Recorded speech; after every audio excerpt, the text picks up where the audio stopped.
ratio between two consecutive terms of a sequence is same, then the sequence is said to be geometric progression. ये common ratio की बात हो रही है geometric progression में, और एपी में किसकी बात हो रही थी? कॉमन डिफरेंस की. डिफरेंस और रेशियो अंतर समझ रहा है? एपी हम लोग कैसे डिफाइन करते थे? A comma A plus D comma A plus 2d dot dot dot.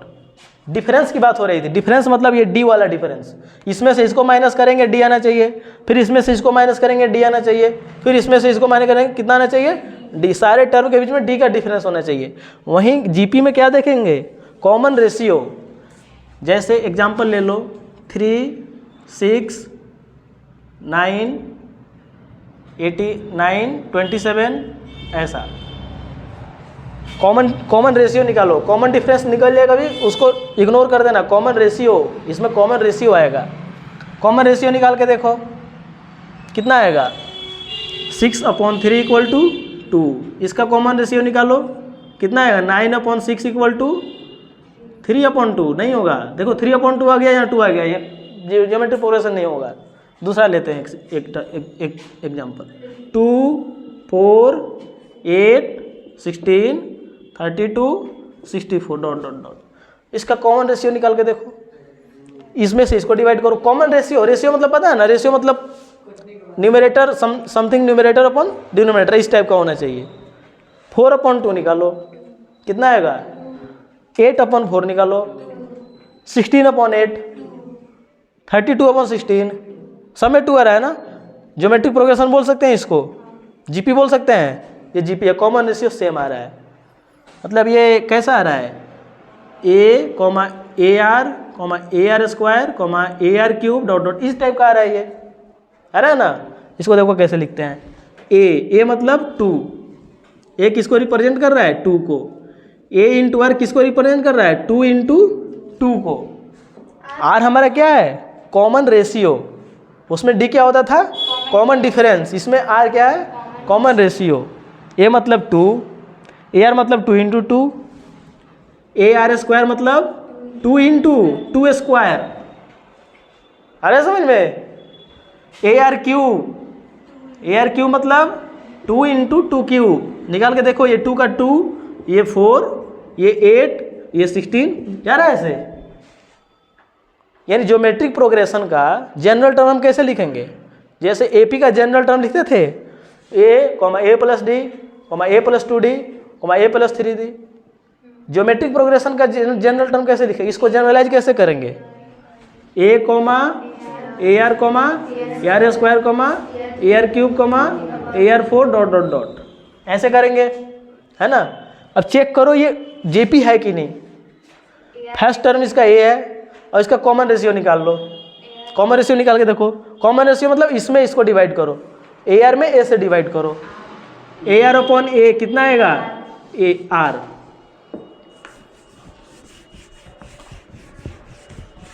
है ना? ए आर अपॉन आर मतलब second term upon first term. Ratio निकाले कितना आ गया? आर आ गया. फिर थर्ड टर्म में सेकेंड टर्म से डिवाइड करेंगे. कितना आएगा? ए R square upon A R. Cut के कितना आएगा? ये ए से ए जाएगा, आर से आर स्क्वायर जाएगा. क्या बचेगा? आर. फिर इस टर्म में इस टर्म से डिवाइड करो. ए आर क्यूब अपॉन ए आर स्क्वायर कितना आएगा? आर. फिर अगले टर्म में पिछले टर्म से डिवाइड करो. ए आर 4 अपॉन ए आर 3 कितना आएगा? आर. सारे टर्म के बीच में हम देख रहे हैं कि आर का डिफरेंस आ रहा है, आर का रेशियो आ रहा है, कॉमन रेशियो आर आ रहा है. इसको जीपी बोल सकते हैं, ज्योमेट्रिक प्रोग्रेशन. ज्योमेट्रिक प्रोग्रेशन का डेफिनेशन ही है किसी भी दो टर्म के बीच कॉमन रेशियो आर आना चाहिए, सेम आना चाहिए. कॉमन रेशियो सेम आना चाहिए. कॉमन रेशियो सेम आ रहा है, इसको बोल देंगे कॉमन, इसको बोल देंगे जीपी, ज्योमेट्रिक प्रोग्रेशन. जीपी का पहला टर्म क्या होता है? First term of GP equal to A. Nth term हम डिराइव करने जा रहे हैं. एनएथ टर्म निकालते कैसे हैं? जैसे एपी में एनएथ टर्म निकाले थे ना, क्या होता था? A plus N minus 1 into D. वैसे ही जीपी में एनएथ टर्म निकाल के देख रहे हैं क्या हो रहा है वो. ठीक है. फर्स्ट टर्म ये होता है. सेकेंड टर्म क्या हो जाएगा? Second term equal to A R. अगर कॉमन रेशियो आर है, पहला टर्म ए है, तो दूसरा टर्म क्या हो जाएगा? A are. तीसरा टर्म क्या हो जाएगा? A R square. Fourth term क्या हो जाएगा, A R cube. Fifth term nth term पकड़ में आया कि नहीं, आया नहीं आया। देखो फर्स्ट टर्म ए है, इसको हम लिख सकते हैं ए आर के पावर 1 माइनस 1, लिख सकते हैं आर के पावर 1 माइनस 1, आर के पावर 0 और any number to the power 0 equal to 1। इसको क्या लिख सकते हैं हम, ए आर 2 माइनस 1, इसको क्या लिख सकते हैं 3 माइनस 1, इसको ए R 4 minus 1, A are power 5 minus 1। पांचवा टर्म है तो 5 माइनस 1। nth टर्म होगा, nth टर्म होगा तो क्या होगा, ए आर एन माइनस 1। यानी अगर किसी ज्योमेट्रिक प्रोग्रेशन का पहला टर्म ए है और कॉमन रेशियो आर है तो उसका nth टर्म क्या हो जाएगा, A R minus 1, A R to the power N minus 1 nth term हो जाएगा। लिख लो A R square, A R cube, A R 4, A R to the power 5 dot dot dot, A R to the power N dot dot, ऐसा है। ठीक है, कोई progression ऐसा दिया है, कोई सीरीज सीक्वेंस ऐसा दिया है, इसको चेक करना है ज्योमेट्रिक प्रोग्रेशन है कि नहीं। ज्योमेट्रिक प्रोग्रेशन होने की शर्त क्या है, सारे टर्म के बीच का कॉमन रेशियो आर होना चाहिए, मतलब सेम होना चाहिए। आर हो, 2 हो, 1 हो, 5 हो, कोई मैटर नहीं करता, सेम होना चाहिए। तो निकाल के देखना पड़ेगा ना, सारे टर्म के बीच का रेशियो देखना पड़ेगा। इसमें इससे डिवाइड करना पड़ेगा, आर आएगा, उसको नोट करें। फिर इसमें डिवाइड करें, जितना आया उसको नोट करें। फिर इसमें डिवाइड करें, सब में आगे वाले टर्म को पीछे वाले टर्म से डिवाइड करेंगे और सारे का रेशियो, कॉमन रेशियो जो आएगा उसको नोट करेंगे और देखेंगे सब सेम आ रहा है कि नहीं। तब जाके बोलेंगे वो सीरीज, वो सीक्वेंस ज्योमेट्रिक प्रोग्रेशन है, तब जाके बोलेंगे, ऐसा नहीं बोलेंगे। अगर कहीं ऐसा हो जाए, मान लो यहाँ A R to the power 5 है और गलती से यहाँ कहीं A R to the power 6 हो गया था, गलती से A R to the power 6 हो गया हो और यहाँ A R to the power 7 फिर A R to the power 8 चलता रहे, तो क्या है, ज्योमेट्रिक प्रोग्रेशन है। चेक करने के बाद पता चलेगा A R to the power 6 ठीक तो है। मान लो यहाँ 9 हो जाता, A R to the power 9 हो जाता, थोड़े समय के लिए मान लो A R to the power 6 तक ठीक था और यहाँ A R to the power 9 हो जाता, बाकी फिर A R to the power 10 11 अपना चलता रहता। तो क्या ज्योमेट्रिक प्रोग्रेशन था, ज्योमेट्री में नहीं हो पाएगा। ज्योमेट्री सब में निकाल के देखेंगे, यहाँ कॉमन रेशियो सेम है, यहाँ भी सेम है, यहाँ भी सेम है, यहाँ भी सेम है, यहाँ भी सेम है, यहाँ नहीं सेम है। यानी एक ऐसा टर्म मिल रहा है बीच में जिसका कॉमन रेशियो सेम नहीं हो पा रहा है बाकी के। इसका मतलब ये प्रोग्रेशन पूरा का पूरा ज्योमेट्रिक प्रोग्रेशन है ही नहीं, ज्योमेट्रिक प्रोग्रेशन नहीं हो पाएगा ये। ठीक है, तो उसके लिए क्या करना पड़ेगा, सब निकाल के देखना पड़ेगा, लेकिन हमें निकालने की जरूरत नहीं है। हमें ऐसा ही प्रोग्रेशन दिया रहेगा जो ज्योमेट्रिक प्रोग्रेशन हो। अब ऐसा नहीं कि तुमको 1000 टर्म दे दे और बोले कि चेक करो ये ज्योमेट्रिक प्रोग्रेशन है कि नहीं, चेक करते रह जाएंगे हम लोग, ऐसा नहीं करेगा। फार्मूला दिया है, बस फार्मूला यूज करना है, क्वेश्चन करना है अपना। अब देखो एपी में जैसे हम लोग पढ़ते थे first 2 term, first 3rd term, first 4th term, first 5 term, ऐसा जनरलाइज किया था ना फार्मूला। एपी में क्या होता था, 2 टर्म अगर निकालना था तो क्या होता था, ए कॉमा ए प्लस डी होता था। 2 अगर एपी का 2 पहला टर्म निकालना होता था तो क्या करते थे, A comma A plus D लेते थे। 3 टर्म निकालना होता तो क्या करते थे, A minus D A plus D लेते थे एपी में, है ना। क्यों ऐसा लेते थे, क्योंकि कभी कभी क्या होता है ना, क्वेश्चन में ऐसा दे देता है। हम लेने के लिए तो ऐसा भी लिख सकते हैं, पहला टर्म ए, दूसरा टर्म ए प्लस डी, तीसरा टर्म ए प्लस 2d। इसमें क्या दिक्कत है, ये भी एपी है, ये भी एपी है, कोई दिक्कत नहीं है, दोनों एपी है। लेकिन हम इसी को लेते थे, फर्स्ट 3 टर्म में इसी को लेते थे, इसको नहीं लेते थे। हालांकि ये भी एपी है कि नहीं, देखो तो कॉमन डिफरेंस सेम आ रहा है, इसमें भी सेम आ रहा है, लेकिन इसको लेते थे। ऐसा क्यों लेते थे, क्योंकि कभी कभी क्वेश्चन में आ जाता है कि फर्स्ट 3 टर्म निकालें जिनका सम कुछ दिया रहेगा और मल्टीप्लिकेशन उसका प्रोडक्ट दिया रहेगा, प्रोडक्ट और सम दिया रहेगा। तो देखो इन तीनों को अगर ऐड करते हैं तो डी खत्म हो जाएगा, खाली ये बच जाएगा। यहाँ से एक झटका में ये निकल जाएगा ना। इसका अगर यूज करते हैं तो एक झटका में ये निकल जाएगा, यहाँ ए और डी दोनों आ जाएगा मल्टीप्लाई में, आएगा ना। यहाँ क्या हो जाएगा, 3a plus 3d equal to, मान लो एपी में 3 टर्म का सम 5 दिया था, 5 दिया होता और मल्टीप्लिकेशन 8 दिया होता। मान लो ऐसा क्वेश्चन होता कि कोई एपी का 3 टर्म निकालें जिसके तीनों टर्म का सम 5 हो और उनका प्रोडक्ट 8 हो। ऐसा क्वेश्चन हो सकता था, बनाए भी हैं हम लोग, किए भी है ना, याद आ रहा है कि नहीं। अगर ये वाला लेंगे हम, इसको ऐड करके देखो, a minus D plus A plus D D खत्म, बचेगा 3a = 5, a = 5/3। पहले झटका में आ गया a = 5/3। अगर इसको लेते हम फर्स्ट 3 टर्म, अगर इसको कंसीडर करेंगे तो देखो क्या दिक्कत हो रहा है। 3a प्लस 3d = 5, 2 वेरिएबल आ गया, कुछ नहीं निकल के आया यहाँ से। अब फिर प्रोडक्ट वाले में जाना पड़ेगा, दूसरे कंडीशन में जाना पड़ेगा, वहाँ से दो वेरिएबल में एक इक्वेशन, और इसका सॉल्व करना पड़ेगा, लेंदी हो जाएगा प्रोसेस और इससे जल्दी आ जाएगा। इसीलिए इसको सेट किया जाता है, ऐसा सेटिंग करके ऐसा बोला जाता है कि ये होगा। ठीक है, वैसे ही जीपी में हम लोग सेट करके लिखेंगे कुछ ऐसा। हालांकि ज्योमेट्रिक प्रोग्रेशन का तो क्या होता है term, A R square A R cube, यही ना होता है। क्या होता है, मान लो अगर 2 टर्म लिखना हो, जीपी का 2 फर्स्ट टर्म लिखना हो तो क्या होगा, A comma A R. First 3 term लिखना हो तो क्या होगा, A R square. First 4 term लिखना हो तो A R square A R cube dot, ऐसा होगा। फर्स्ट 5 टर्म ऐसा ही होगा, इसमें कोई गलत नहीं है। लेकिन ऐसा नहीं लिखेंगे हम लोग, है ना। अपने प्रैक्टिस के दौरान ये गड़बड़ कर देगा। हम लोग क्या लेंगे, वैसे एपी में जैसा होशियारी किया था वैसे इसमें करेंगे। हाँ, इसमें वैसा करेंगे, उसमें डिफरेंस था, इसमें रेशियो है तो रेशियो की जैसा कुछ करेंगे। इसमें पहला टर्म तो ए ही रहेगा। 2 टर्म अगर बोल दे फर्स्ट 2 टर्म तो ए कॉमा ए आर हो जाएगा, इसमें कोई बुद्धि नहीं लगेगा। अगर फर्स्ट 3 टर्म बोल दे, बोले जीपी का फर्स्ट 3 टर्म बताएं तो क्या करेंगे, A/R ए आर ऐसा लेंगे। ये देखो जीपी में है, इसमें इसे डिवाइड करो, इसमें इसे डिवाइड करो आर आएगा, फिर इसमें इसे डिवाइड करो आर आएगा। इसका मतलब जीपी बोल सकते हैं इसको, कॉमन रेशियो आर आ रहा है। इसका निकाल के देखो, ए अपॉन आर, खत्म, आर आ गया ना, कॉमन रेशियो आर आ गया। इसमें इसे डिवाइड करो, ये भी आर आ जाएगा, कॉमन रेशियो सेम आया।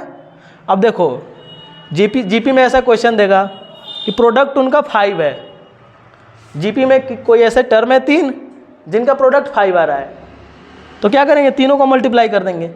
तीनों को मल्टीप्लाई करके देखो, आर खत्म हो जाएगा, बचेगा 3a क्यूब = 5 आ जाएगा ना, निकल जा रहा है इससे। वहीं अगर ए आर स्क्वायर लेते और मल्टीप्लाई करके 5 लिखते तो ए आर में इक्वेशन आ जाता है ना, कितना आ जाता, a क्यूब r स्क्वायर = 5 आ जाता, जो कि दिक्कत हो जाता, सॉल्व करने में दिक्कत होता। समझ रहे हो, समझ में आ रहा है कि नहीं। अगर फर्स्ट 4 टर्म पता करना होता तो क्या करेंगे, इसमें A/R स्क्वायर A/R, बल्कि A/R3 करो, और यहाँ AR करो और यहाँ AR स्क्वायर करो। ठीक है,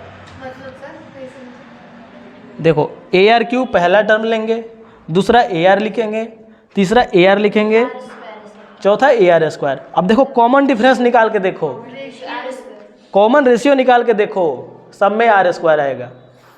दिस डिवाइडेड बाई दिस कितना आएगा, करके देखो, और कलम चलाओ, थोड़ा बहुत तो कलम चलाओ। R स्क्वायर आ रहा है, this divided by this R3 करो, 3 है ये 3। This divided by this R square, this divided by this R square, इसमें इससे डिवाइड करो, R स्क्वायर आएगा हमेशा। कॉमन रेशियो सेम रहा, इसका मतलब ये ज्योमेट्रिक प्रोग्रेशन है कि नहीं। फर्स्ट 5 टर्म लेना होगा तो A/R square A/R AR square. देखो तो 5 टर्म है, ऐसा सेट कर रहे हैं ना कि मल्टीप्लाई करने के बाद केवल R बचे, केवल A बचे, R नहीं बचे। उसमें क्या सेटिंग कर जुगाड़ करते थे एपी में कि ऐड करने के बाद सारे D खत्म हो जाए, बस A बचे, क्योंकि ये ज्योमेट्रिक प्रोग्रेशन है, इसमें मल्टीप्लाई वाला काम हो रहा है, इसमें डिवाइड वाला काम हो रहा है। कहाँ आर बच रहा है? फोर्थ में। इसको मल्टीप्लाई करके देखो, R4 ऊपर आएगा, R4 नीचे आएगा, कट जाएगा। R3 यहाँ है, R1 यहाँ है, R1 R3 मल्टीप्लाई करके देखो, सब में R4 आएगा, सब कट जाएगा। R इसमें भी मल्टीप्लाई करके देख लो, सारे R खत्म हो जाएंगे, बचेंगे A। ठीक है, तो ऐसा जुगाड़ किया जा रहा है, जानबूझ के ऐसा बनाया जा रहा है। ये अर्थमेटिक प्रोग्रेशन में क्या होता था? एडिशन वाला काम होता था, डिफरेंस वाला होता था, डिफरेंस निकाल के देखते थे, डिफरेंस निकाल के देखते थे क्या होता था। इसलिए उसमें a माइनस डी या प्लस डी वाला जुगाड़ करते थे। इसमें रेशियो वाला जुगाड़ हो रहा है, इसमें डिवाइड होता है ना, डिवाइड मल्टीप्लाई हो रहा है इसमें, इसीलिए इसमें ये वाला कॉमन रेशियो वाला हो रहा है। इसमें r से डिवाइड और मल्टीप्लाई हो रहा है यहाँ। ठीक है, लिख लो, ये first term, two term, first two term of AGP, first two term of AGP, इसको क्या बोलेंगे? First three term of AGP, इसको क्या बोलेंगे? First four term of AGP, इसको क्या बोलेंगे? First five term of AGP। लिख लो, ये बहुत यूज होगा, बहुत ज़्यादा यूज होगा। ज्योमेट्रिक प्रोग्रेशन का डेफिनेशन देख चुके, कॉमन रेशियो निकाल चुके, nth टर्म देख चुके, nth टर्म फ्रॉम बिगिनिंग ये देख चुके। फ्रॉम लास्ट भी तो हो सकता है, जैसे एपी में होता था। एपी में जैसे nth टर्म फ्रॉम लास्ट होता था, जीपी में भी होगा nth term from last, nth term from first तो हो गया, क्या होगा? AR⁻n-1। फ्रॉम लास्ट भी तो होगा, क्या होगा? nth term from last, nth term from last क्या होगा? L/R⁻n-1। अगर L लास्ट टर्म है तो nth टर्म फ्रॉम लास्ट क्या होगा? L/R⁻n-1। लिख लो,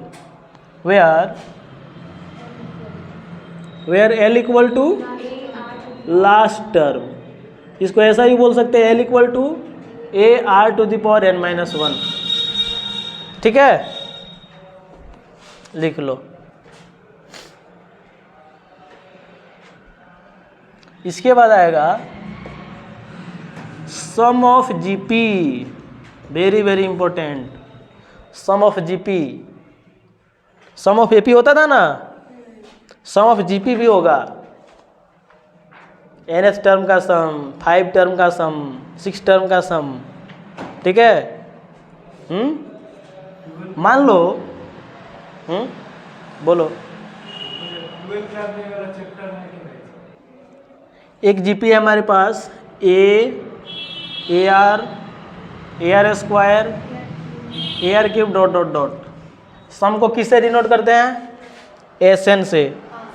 एपी में किससे डिनोट करते थे? SN से। इसमें भी SN से डिनोट करेंगे। SN कितना हो जाएगा? A plus AR square plus AR4 plus dot dot dot AR⁻n-1। n तक जा रहा है ना, तो कहाँ तक जाएगा ये? n-1। nth टर्म क्या होगा? AR⁻n-1। nth टर्म का सम चाहिए ना, फर्स्ट n टर्म का सम चाहिए। First term A, second term AR, third term AR square, nth term AR⁻n-1। Formula ही बताएं, nth टर्म क्या होता है? AR⁻n-1। भूल गए क्या होता है nth टर्म? सम AR⁻n-1। R इंटू SN क्या हो जाएगा? अब इसी SN में R से मल्टीप्लाई कर दो। ठीक है, इसी SN में R से मल्टीप्लाई कर दो और एक स्टेप बढ़ा के लिख दो, एक स्टेप बढ़ा के लिख दो। इसमें R से मल्टीप्लाई करोगे, ध्यान से देखो, इसमें R से मल्टीप्लाई करोगे तो क्या हो जाएगा? AR square, AR3, AR4 dot dot, और ये ARn हो जाएगा ना। जैसे R इंटू SN क्या हो जाएगा? AR plus AR square plus AR⁻³ plus AR⁻4 plus dot dot dot plus AR⁻n। ठीक है ना, इसमें कोई दिक्कत नहीं है। अब इसी R इंटू SN को यहाँ लिख दो, थोड़ा सा राइट साइड में खिसका के एक स्टेप। यानी देखो, A के नीचे AR लिखना चाहिए था हमें, नहीं लिखेंगे, AR के नीचे AR लिखेंगे। देखो, AR plus AR square plus AR power 3 plus AR power 4 plus dot dot dot plus AR power n-1 plus AR power n। कोई दिक्कत है इसमें? ये Sn है और ये R इंटू Sn है, ठीक है। R इंटू Sn होगा ना इतना? सर R इंटू Sn ये कहाँ से आया? AR power n-1। यहाँ बताओ, यहाँ AR to the power n-2 भी तो था, हाँ, इसमें R से मल्टीप्लाई हुआ तो ये कितना बनाएगा? AR to the power n-1। और ये वाला टर्म क्या हो जाएगा? AR to the power n होगा। क्लियर? दोनों को ऐड करो, ऐड नहीं बल्कि डिफरेंस निकालो दोनों का, दोनों को माइनस करो। माइनस करने का क्या रूल है? प्लस के नीचे माइनस, सब प्लस के नीचे माइनस होगा ना। कितना हो जाएगा? Sn minus RSn equal to A। देखो प्लस माइनस कट जाएगा, ये भी कट जाएगा, इसीलिए लिखे थे, खिसका के लिखे थे इधर।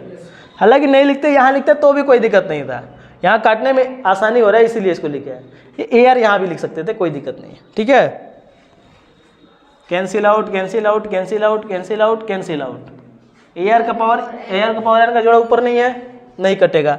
कौन कौन सा टर्म बच गया? ऊपर A बचा और नीचे में minus AR to the power n बचा ना। इसमें कॉमन क्या हो रहा है? Sn बच क्या रहा है? 1 माइनस R। इसमें A कॉमन हो रहा है, बच क्या रहा है? 1 minus R to the power n। Sn को इधर रखो और 1 माइनस R को राइट साइड में भेज दो, कितना हो जाएगा? 1 minus R to the power n upon 1 minus R। यानी फर्स्ट n टर्म का सम क्या हो जाएगा? First term into 1 minus R to the power n upon 1 minus R। याद रहेगा फॉर्मूला? याद कर लो इसको और लिख भी लो।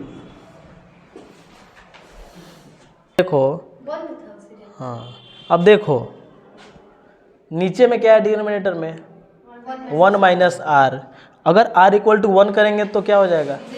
0 हो जाएगा। नीचे 0, नीचे 0 होगा, दिक्कत हो जाएगा।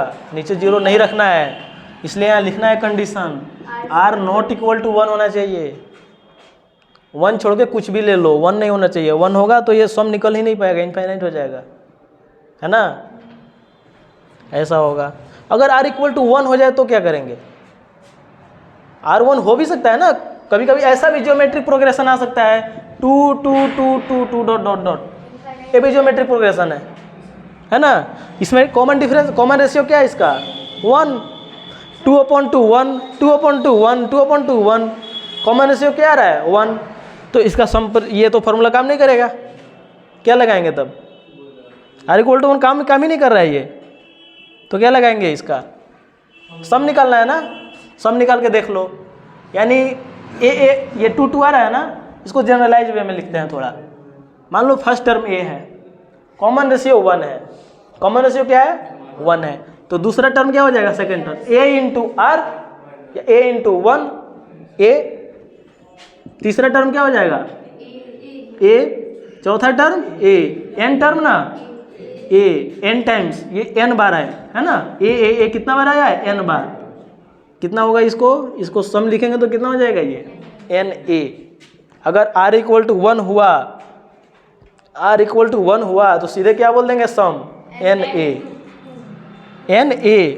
मतलब कोई अगर ज्योमेट्रिक प्रोग्रेशन, एग्जाम्पल के तौर पर देख लो, जैसे मान लो कोई ज्योमेट्रिक प्रोग्रेशन 3 3 3 3 दिया रहा है, 3 3 3 3 dot dot dot n times, है ना। n टाइम्स का जगह तुम एग्जाम्पल ले रहे हो ना, तो 20 कर लो, 20 टाइम्स, है ना। 20 बार ऐड हो रहा है, 3 3 3 3 3। ज्योमेट्रिक प्रोग्रेशन है कि नहीं है? पहले है। कैसे? 3/3 1, 3/3 1, सारे कॉमन रेशियो सेम है। ज्योमेट्रिक प्रोग्रेशन बोल सकते हैं ना। सम निकालना है, ये तो लगेगा नहीं। R इक्वल टू 1 है, ये फॉर्मूला लगेगा नहीं, तो कितना हो जाएगा? 3 plus 3 plus 3 plus dot dot dot कितना? 20 टाइम्स। कितना आ जाएगा? ये फॉर्मूला क्या है? n into A। n कितना है यहाँ?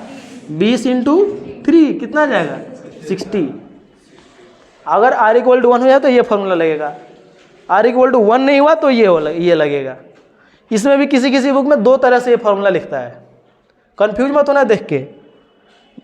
किसी किसी बुक में लिखता है अगर r ग्रेटर देन 1 हो गया, अगर r ग्रेटर देन 1 हुआ तो पावर तो क्या लिखता है ये, Sn equal to a into r to the power n minus 1 upon r minus 1।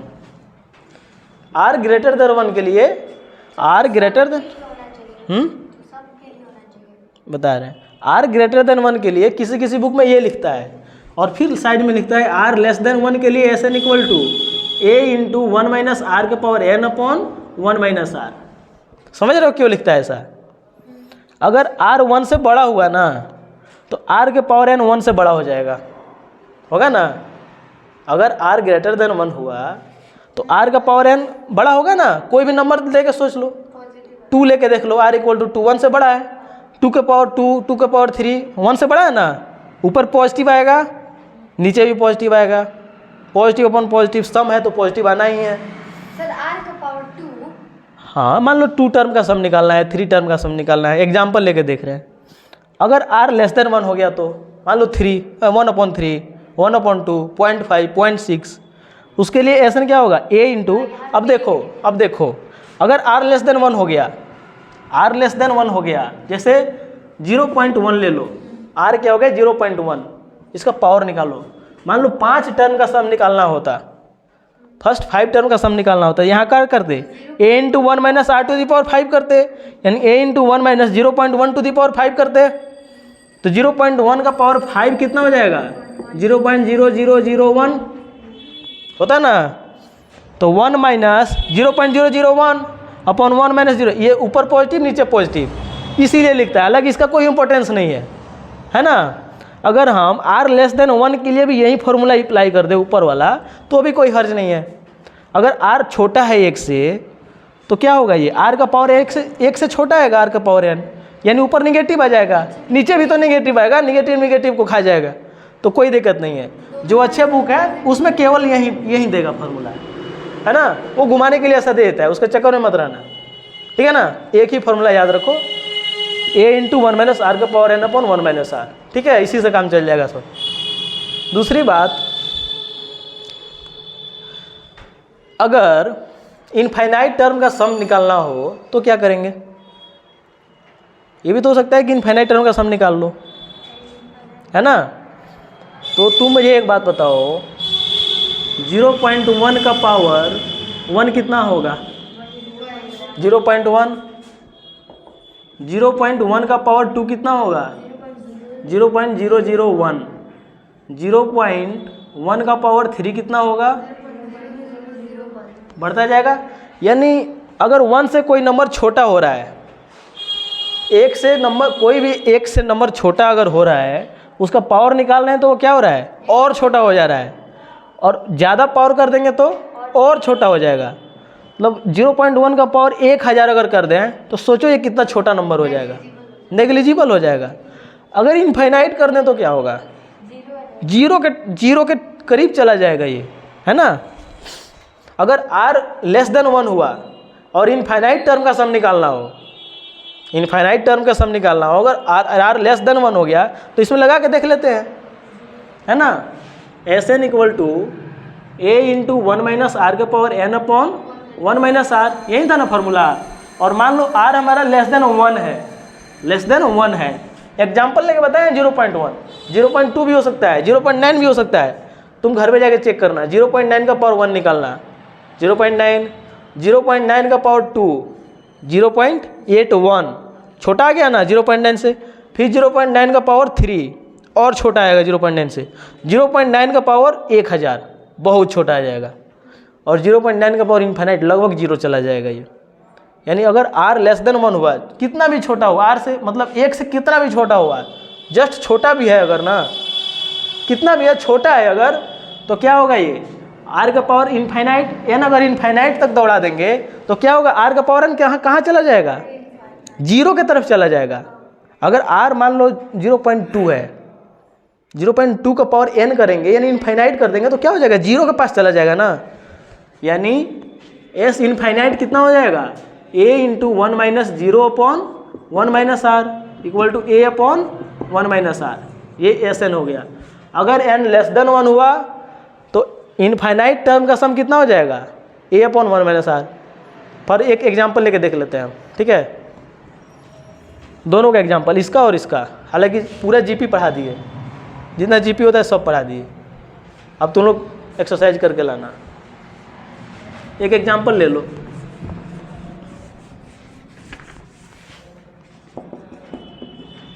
Find the sum of 18 terms of a GP 2, 4, 6, 8 dot, नहीं ये जीपी नहीं है, 2, 4, 8, 16, 32 डॉट डॉट डॉट। निकाल के दिखाओ कितना आ रहा है ये। बिना कैलकुलेटर का जो निकाल देगा उसको एक टॉफ़ी, बिना कैलकुलेटर का यूज किए जो इसका निकाल देगा कितना आ रहा है सम, मतलब 18 टर्म का सम कितना आएगा, पक्का एक टॉफ़ी देंगे अभी। ये पहला क्वेश्चन। दूसरा, find the sum of infinite terms of a GP 1/2, 1/4, 1/8, 1/16 dot dot dot.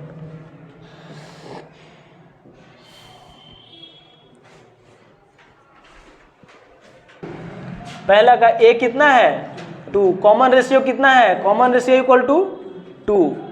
Common ratio पता है, फर्स्ट टर्म पता है, n पता है, मतलब 18 टर्म का सम निकालना है, n पता है, n इक्वल टू कितना है 18। तो S18 कितना हो जाएगा, S18 equal to a into 1 minus r का power n upon 1 minus r, और a कितना है हमारे पास 2 इंटू 1 माइनस r का पावर n, यानी 2 का पावर 18 अपॉन 1 माइनस 2, है ना।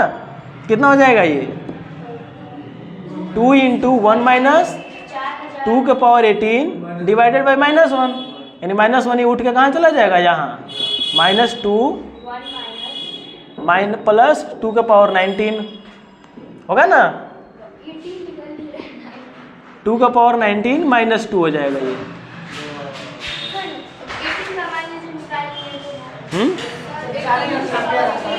यही होगा, तो यही ना है,